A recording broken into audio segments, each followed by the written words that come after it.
सभी स्टूडेंट कैसे हैं आप। मैं आशा करती हूँ आप बहुत अच्छे होंगे। मैं साधना यादव आप सभी का स्वागत करती हूँ आपके अपने channel NS by education help पर, जहां मैं आपको प्रोवाइड करा रही हूँ फ्री एजुकेशन। तो आज क्योंकि हमारा चल रहा है NCERT 9th क्लास और उसमें हमने 3 चैप्टर कंप्लीट कर लिए हैं। आज जो हमारा 4th चैप्टर है उसका टॉपिक है डिस्कवरी ऑफ न्यूटन। ठीक है, तो अभी जो हमारा टॉपिक चल रहा है वो चल रहा है डिस्कवरी ऑफ न्यूटन। तो अब हम देखते हैं कि किस प्रकार से हमारे जो न्यूट्रॉन हैं, एटम के अंदर न्यूट्रॉन हैं, उनको कैसे खोजा गया। इससे पहले हमने डिस्कवरी ऑफ इलेक्ट्रॉन और प्रोटॉन दोनों को पढ़ लिया है। अभी हमारा क्या है, discovery of neutron. Discovery of Newton, सबसे पहले तो हम ये जानेंगे कि इसकी खोज की किसने की। तो चैडविक नाम के वैज्ञानिक थे, उन्होंने 1932 में जो हमारा न्यूट्रॉन है उसकी क्या की थी, खोज की थी। और क्या किया था कि जब ये खोज की थी तो उन्होंने क्या किया था कि अल्फा पार्टिकल जो होते हैं वो होते हैं हमारे लिथियम, हीलियम, ठीक है, बोरॉन, ये सभी हमारे अल्फा पार्टिकल होते हैं जिनसे क्या किया था, इस जो न्यूट्रॉन है उसकी खोज की थी। ठीक है, मास, अब इसमें मास कितना होता है, इस पर नो चार्ज, मतलब चार्ज नहीं होता, ये न्यूट्रल होता है। जो हमारा न्यूट्रॉन है वो कैसा होता है, न्यूट्रल होता है। हमारे इलेक्ट्रॉन पर नेगेटिव चार्ज होता है और प्रोटॉन पर पॉजिटिव चार्ज होता है। लेकिन जो हमारा न्यूट्रॉन होता है वो कैसा होता है, न्यूट्रल होता है, उस पर कोई चार्ज नहीं होता। मास, इसका मास जो होता है वो 1.673 इंटू 10⁻⁻27 किलोग्राम होता है। ठीक है, तो ये सब था हमारे जो न्यूट्रॉन है उसके जो प्रॉपर्टी है उसके बारे में। और अभी तक जब हम इलेक्ट्रॉन और प्रोटॉन की प्रॉपर्टी पढ़ रहे थे तब हम ये देख रहे थे कि उनका जो मैग्नेटिक फील्ड होता है उन पर उनका क्या रेस्पॉन्स होता है और न्यूट्रॉन का क्या रेस्पॉन्स होता है। तो क्योंकि जो हमारा न्यूट्रॉन है वो कैसा है, न्यूट्रल है, उस पर कोई चार्ज नहीं है। इसी कारण से अगर हम उसे न्यूट्रॉन को किसी भी मैग्नेटिक फील्ड में ले जाएं तो भी कोई कुछ नहीं होता, मतलब कोई रिएक्शन नहीं होती, कोई अट्रैक्शन नहीं होता। और चाहे उसे हम इलेक्ट्रिक फील्ड में ले जाएं फिर भी कोई उसमें अट्रैक्शन नहीं होता। अगर हम प्रोटॉन को लेके जाते थे इलेक्ट्रिक फील्ड में तो प्रोटॉन किस साइड जाता था, नेगेटिव प्लेट की ओर जाता था, और जो हमारा इलेक्ट्रॉन है वो पॉजिटिव प्लेट की ओर जाता था। अगर मैग्नेटिक फील्ड में लेके जाते थे तो जो हमारा प्रोटॉन था वो साउथ पोल की ओर जाता था और जो हमारा इलेक्ट्रॉन था वो नॉर्थ पोल की ओर जाता था। लेकिन जो हमारा न्यूट्रॉन है जिसे हम अभी पढ़ रहे हैं वो उस पर कोई चार्ज नहीं है। इसी कारण से उस पर मैग्नेटिक फील्ड का और इलेक्ट्रिक फील्ड का कोई भी असर नहीं होता, वो क्योंकि वो न्यूट्रल है, उस पर किसी भी चीज का कोई भी इफेक्ट नहीं पड़ता। तो चलो हम पढ़ते हैं अपना टॉपिक जो है डिस्कवरी ऑफ न्यूट्रॉन। उसकी हमने जो प्रॉपर्टी है उनको जान लिया है। अभी हम देखते हैं कि किस प्रकार से जो हमारा न्यूटन है उसकी खोज की गई। तो सबसे पहले इलेक्ट्रॉन की खोज हुई, उसके बाद प्रोटॉन की खोज हुई। अब क्या था कि इलेक्ट्रॉन और प्रोटॉन की खोज तो हो गई, लेकिन क्या हुआ कि जो प्रोटॉन थे, तो जब वो साइंटिस्ट लोग जो साइंटिस्ट थे वो क्या कर रहे थे कि जो एलिमेंट थे उनका मास का जो मास है उसको मेजर कर रहे थे। तभी उनको ना कुछ ऐसे तथ्य मिले, फैक्ट मिले, जिसके कारण उनके दिमाग में कुछ हलचल हुई कि ये इस जो एटम है, क्योंकि हमारा जो एटम होता है वो किस किस से मिलकर बना है। जैसे ये हमारा न्यूक्लियस है और इसमें कौन कौन होता है, न्यूट्रॉन और प्रोटॉन। और ये हमारा क्या है, इसके जो एटम है उसके ऑर्बिटल हैं। यहाँ पर हमारी जो इलेक्ट्रॉन है वो कैसे क्या करते रहते हैं, मूवमेंट करते रहते हैं, घूमते रहते हैं।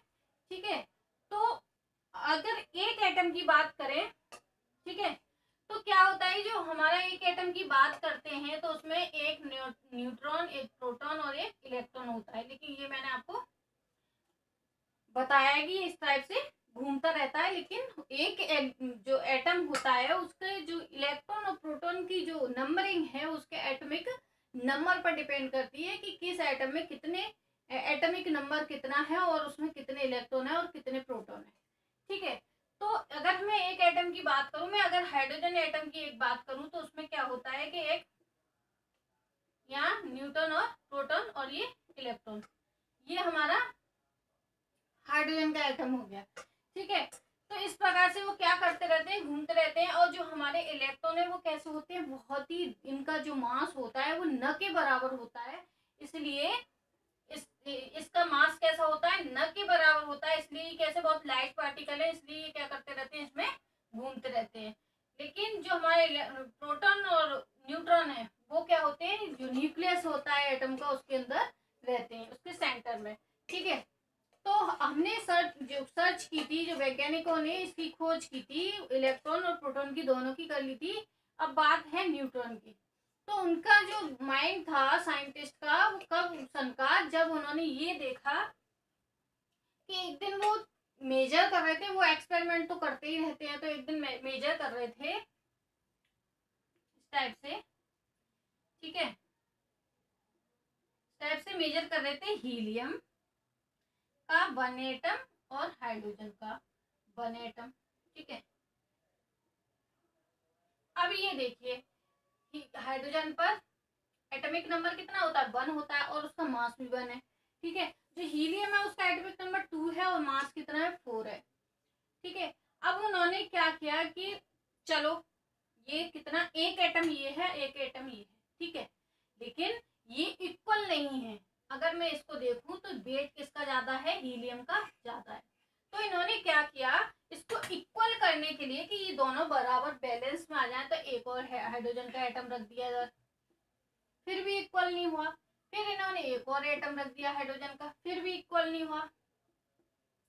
फिर इन्होंने क्या किया, एक और एटम रख दिया हाइड्रोजन का इधर। ठीक है, तो इस टाइप से इधर कितने एटम रख दिए, 4, और इधर हीलियम का एटम कितना था, 1 ही था।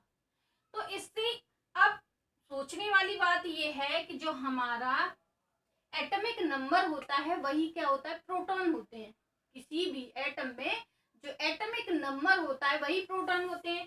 तो इसमें एटॉमिक नंबर कितना है, 2 है, और यहाँ एटम कितने हैं, 4। अब इनका एटम देखे 1 2 3, तो 4 हो गए, 4 हो गए प्रोटॉन। अगर मैं प्रोटॉन की संख्या देखूं तो, क्योंकि मैंने अभी आपको बताया कि जो एटॉमिक नंबर होते हैं किसी भी एटम का, जो एटॉमिक नंबर है वही प्रोटॉन है। ठीक है, तो और जितना प्रोटॉन है उतना ही इलेक्ट्रॉन है उसमें।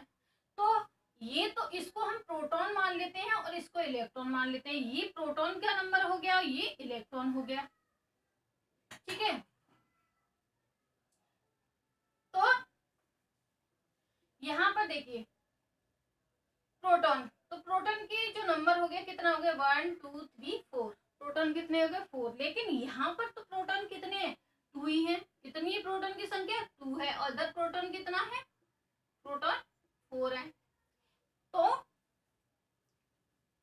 अब सोचने वाली बात ये है कि चलो हमने मान लिया कि इसका जो एटॉमिक जो वो है, जो इसका प्रोटॉन नंबर है वो कितना है, 2 है, और इसका 4 है। तो जो एक एटम है, हीलियम का एक एटम और हाइड्रोजन का एक एटम में इतना ज्यादा डिफरेंस है, इसका रीजन, तो उन्होंने ये देखा कि अगर मैं इसके 4 एटम है और इसका 1 एटम है, तब जाके क्या हो रहा है, इसका जो वेट है वो इक्वल हो रहा है। तो उनका दिमाग में ये बात आई कि हाइड्रोजन के 4 एटम और हीलियम के 2 एटम, मतलब हीलियम के अंदर 2 क्या है, प्रोटॉन्स हैं, और इधर के 4 प्रोटॉन है। तो इसका कोई ना कोई तो रीजन ही है। क्या रीजन है इसका, जो अब देख क्या रहे थे, हम क्या कर रहे थे कि इनका मास इक्वल कर रहे थे। और मास इक्वल कब हो रहा था, जब इसके 4 एटम हाइड्रोजन के हो रहे थे और 2 एटम किसके हो रहे थे, हीलियम के। अब हमारा जो मास है, अब इसको हम क्योंकि जो हम ऊपर लिखते हैं जो एटॉमिक मास है हीलियम का 4 है, अब 4 करने के लिए हाइड्रोजन का एटॉमिक मास 1 ही होता है, तो उसके लिए हमने क्या किया 4 हाइड्रोजन को लिया है। ठीक है, तो ये जो 4 हाइड्रोजन है वो एक हीलियम के एटम के इक्वल है। तो इसका कोई ना कोई तो रीजन होगा कि एक को बैलेंस करने के लिए एक तरफ एक इंसान और दूसरी तरफ 4, तो क्या रीजन है, कुछ तो होगा। तब उन्होंने ये देखा कि इन दोनों की जब हमने कंपैरिजन कराई तो उससे ये सिद्ध हुआ कि इनके अंदर प्रोटॉन के अलावा और भी कुछ है। जो अल्फा पार्टिकल हैं उनसे उन्होंने क्या किया, उनकी कंपैरिजन कराई हाइड्रोजन से, तो उन्होंने ये सिद्ध किया कि इनके अंदर इलेक्ट्रॉन और प्रोटॉन के साथ साथ और भी कुछ है।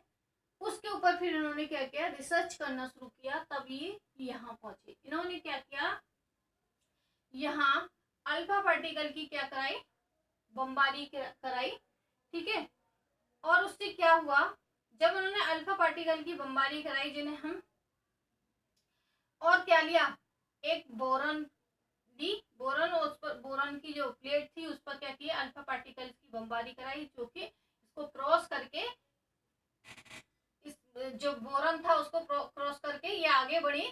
तो इन्होंने एक और बैक्स की प्लेट लगा दी।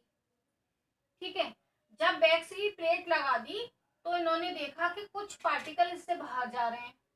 ठीक है, जो पार्टिकल इससे बाहर जा रहे थे उनको इन्होंने मेजर करके देखा।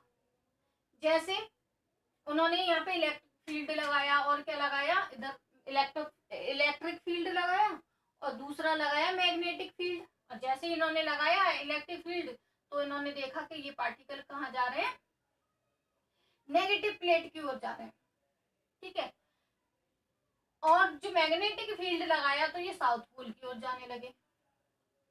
ठीक है, तो इस चीज से ये बात प्रूव हो गई कि ये जो पार्टिकल है वो प्रोटॉन है। ठीक है, लेकिन जब हमने ये जो बैक्स से होकर बैक्स प्लेट से इनको क्या किया था, गुजारा था, उससे पहले यहाँ पर कोई भी ऐसी कोई हलचल नहीं दिखी जिन जिन जो कि जिन्हें हमने क्या बोला, न्यूट्रल रेज बोला। जो इन दोनों के बीच में जो रेज थी उनको हमने क्या बोला, न्यूट्रल रेज बोला। ठीक है, और ये जो इन्हीं के बीच में जो पार्टिकल थे, मतलब कहने का ये है कि जो पार्टिकल निकल गए इसमें से बैक्स में होके उनको प्रोटॉन। ठीक है, और जो नहीं निकले, क्योंकि हमने मैग्नेटिक फील्ड इधर भी लगा के देखा और हमने जो मैग्नेटिक फील्ड और हमारा इलेक्ट्रिक फील्ड लगा के देखा, तो यहाँ पर क्या हुआ, यहाँ पर कोई भी रिएक्शन नहीं हुई। इसी कारण से जो हमारे वैज्ञानिक थे उन्होंने बोला कि ये जो रेज हैं वो न्यूट्रल हैं, और ये जो पार्टिकल हैं उनको न्यूट्रॉन नाम दिया। और क्योंकि ये किसी भी चीज में अट्रैक्ट नहीं हो रहे, इसलिए उन्होंने कहा कि इस पर कोई चार्ज नहीं होता, जिसके कारण ये किसी भी चीज पर अट्रैक्ट नहीं हो रहे हैं। तो इस प्रकार से चैडविक ने क्या किया, इसका जो हमारे चैडविक वैज्ञानिक हैं उन्होंने क्या किया, इसकी खोज की, किसकी, न्यूट्रॉन की। आई होप आपको ये समझ में आया होगा कि न्यूट्रॉन की खोज कैसे हुई। यदि आपको ये सभी टॉपिक समझ में आ रहे हैं तो मेरी वीडियो को लाइक करें, शेयर करें, सब्सक्राइब करें। धन्यवाद।